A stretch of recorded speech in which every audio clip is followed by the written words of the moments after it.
Siala. Met laari fiye yewtu ne fi ko faƴƴi neñanden gore jango. Allah jentima.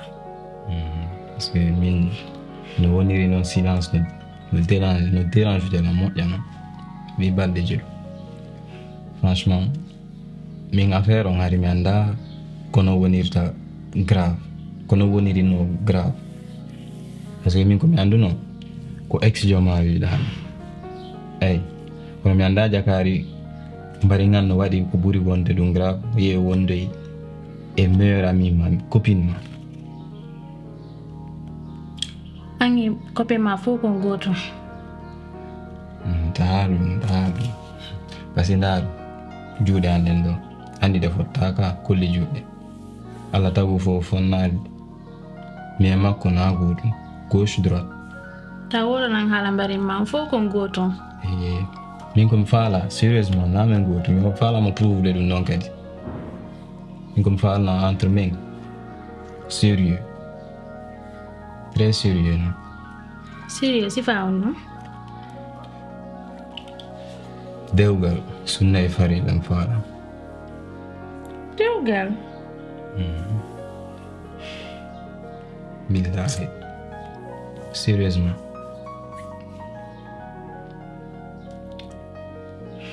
après mi miijoto parce que nini horanden probléme ji ɗi no heewi haa ɓurti waaɗ noon c'est normal damari droit miijitagol parce que ko feƴƴi kon fof ça doit être dur ndona hannde mais ko min ma kon tum billahi meeɗa wonirde ni sérieux voilà sérieusement joni mi miijoto kala hono wawi wonde mi haalante mi fi Allah noon tawa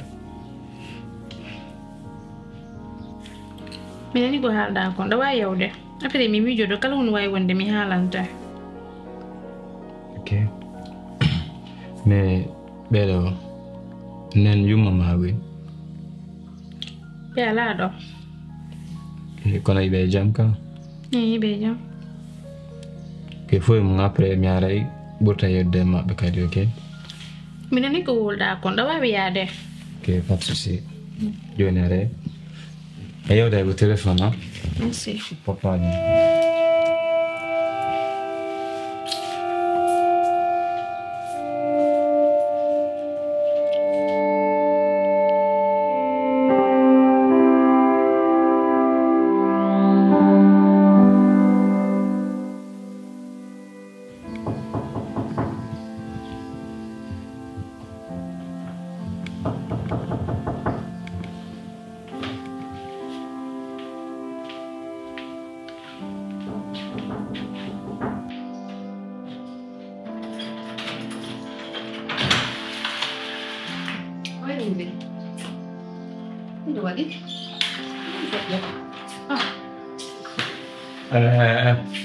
cosa rano fiyon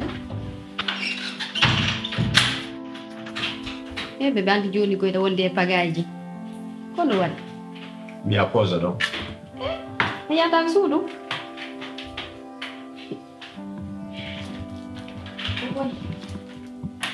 kono waɗi e mbaɗa sansi ɗeɗo balɗe fof lam noddude ma a lala jettude a windandema message a lala jabade kono mi waɗuma an kon mi faala o mi anda ya haalu ko adduma kon yalta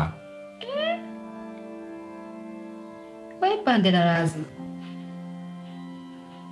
kono mi waɗi fengo na ukila malati quoi ta jiiɓila moƴƴa kono woni ka ko feƴƴi ndeya ñanden kon ha joni jogitiɗa ko ɗum wolita doy an minnunoma ya accumi mi haalanamo a jaɓaani e andi kadi bébé sa haalanimo ko copine am mi wawata to ngadde kadi min kadi mi haaliramo ni tum a faami ɗum waɗi kono ɓa yaari ni mum ɗum ɗo mi wawata ɗum hay fus a faami ok a wawata mum hay fus ka mi wawata de ok joni eno solution ani komi faala hakkunde men yo haaɗu ɗo honno ko ɗum mi wi o mi nana ɗum innuɗa wimi jonna lewru moƴƴunu ɗum Johnny no. Hakkunde men yo haɗu ɗo. Oh ya fijay woni. Mina wala citude. Daran ɗo. A wala citude. Komi waɗan ma kon fo. Komi waɗi kon fo. Sacrifice komi waɗi kon fo. Meilleur copine nan. Sabu giggol langol. Mi trahimo. Fima. Ina accitay lam mi. Min sa mi jaɓi mi wondugol e ma c'est parce que la hiɗuma kono min mi ƴetti responsabilité am annon a ƴetta responsabilité ma joni noon andi ko mi mako nani hakkunde men mi faala yo haaɗu ɗo mi wolnima nane mi répéti kadi mi nanal filmiɗa ko an ka vere dugula ka vere imbécile jo komi watta ɗum ay non ko naduma yanko yaltintama ni amana sala woni comme tu veux mi nani tawo mi watana jibuɗa citalan de min a watana jibuɗa ciralan ni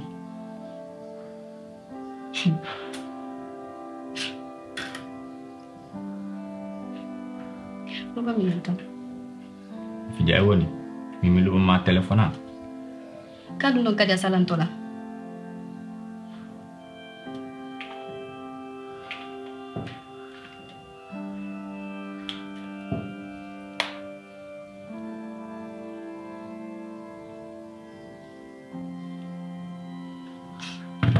bele dugolade hay téléphone ma mi harima ango kono men ɗiɗo e mowoliray ko hiiɗa wo ko min no nde sin dogola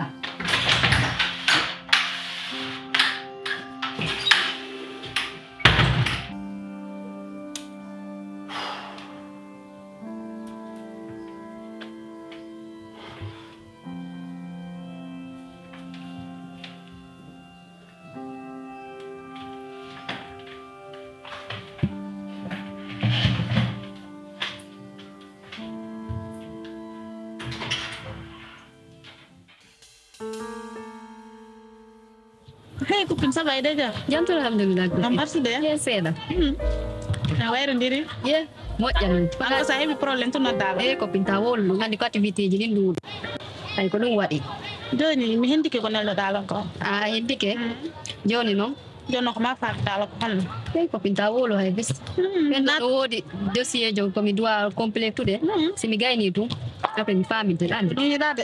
ta wolo hay ɗum ɗon waddata en ka Hakko mi waɗe feere men yiɗa. Ɓayde ko ɗum yitta. ani ɗon awa Nakkuɗa no. ngala probléme Ok.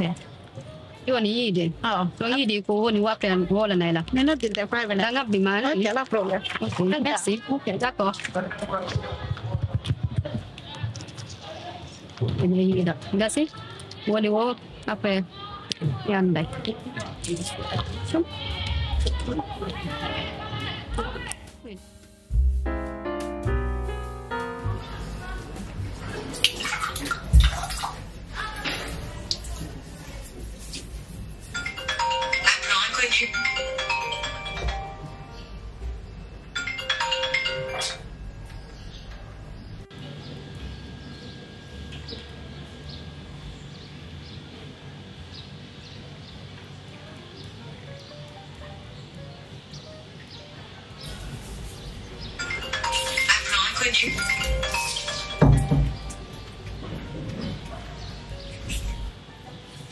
rakko Sheila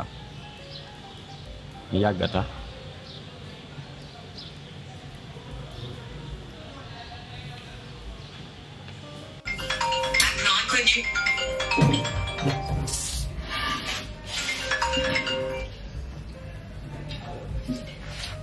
ne raccroche pas heɗito lan m'explica-nous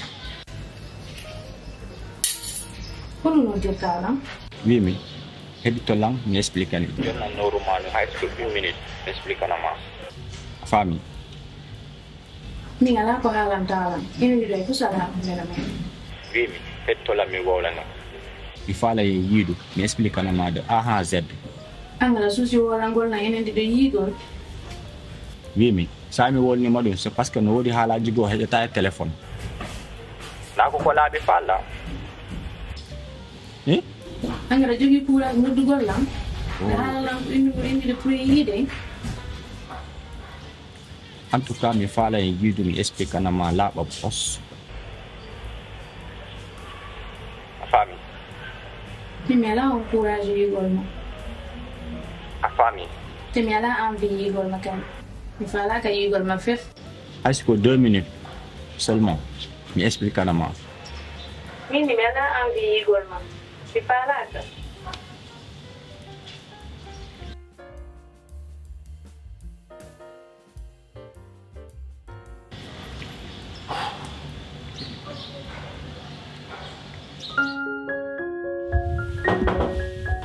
Oui, entrez.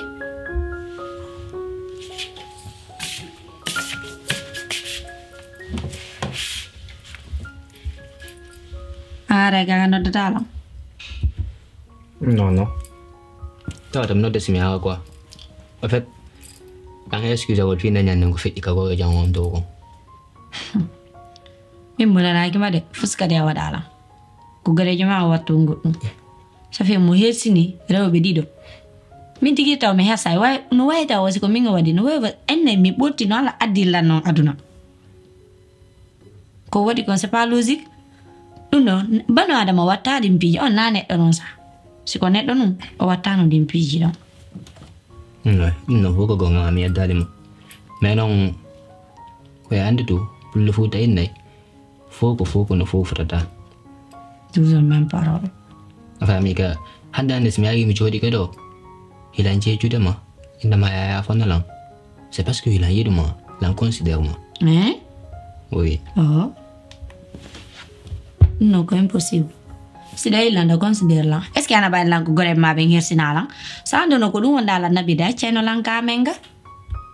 A cheno langa la o mai. Me batano kan hersa don. Mais on gore joma don on anyon go ma se don mane patara ji tiji kumako. Non, c'est impossible.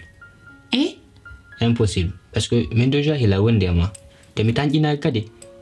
Ana baylang ela ol bongo ngo ananda horema mi wa no gore jam wa ino. Mi sa idi la ngejo. Gore jam harako bondo. Est-ce que ajaba me yada? Parce que comme yadi wo na jiko ngo yimbe bendata de ko jikuma kon. Parce que me jiku jamen ni faut ko goti. Ouais. Non ko. Ah agnon, quand on me changer? Pourtant da ko ngolla wal me wonde fino changer ga. Nyando nyande men jotna mo men conseil am. Ala ko men ala mo Holland. Oui. On me sanzal to déjà to depuis on dum fijirele. Na ko wondo ki kala da sanzal. Ouais, non faut ko gonga ma. Awa agnon so wondi.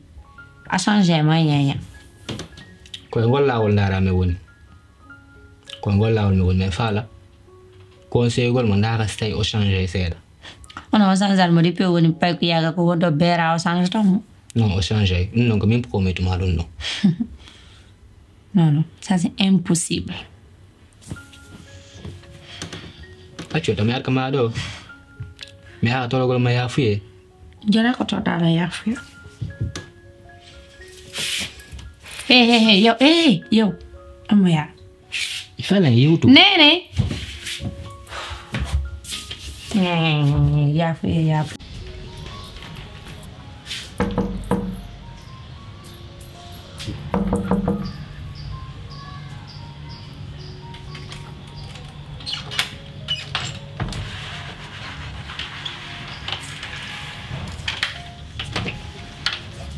Imi, on wata ko galleando. mais a waɗi doy Mini ka hotu ka on wata ko galleando. mais sa yang mi ari commando fi a heɗitola Mi wata ma hedita ko mini ka ya hotu. heɗitola komi waɗi kom landi mi toñima sa mi yiwi ko a mi ari ha ɗo o fiya yafonola Ala ko mi yafuma wadi ko watta ko ha pari hunde mi yafontoma. c'est vrai mi waɗi komi watta kon fi entrant copine ma a famille Hay adijana burma. Kanko wadi o holliri annon ka traite jo. min komi traité jo ala probléme kono min ko min ati innude mi armi haalani o kanko wonno jaɓaali a faami ko mi andi neppi on gotum jam fiiɗo ma nde wotere hatama jam faade laabi ɗiɗi wattani la ko mi wonma wolande ko a faami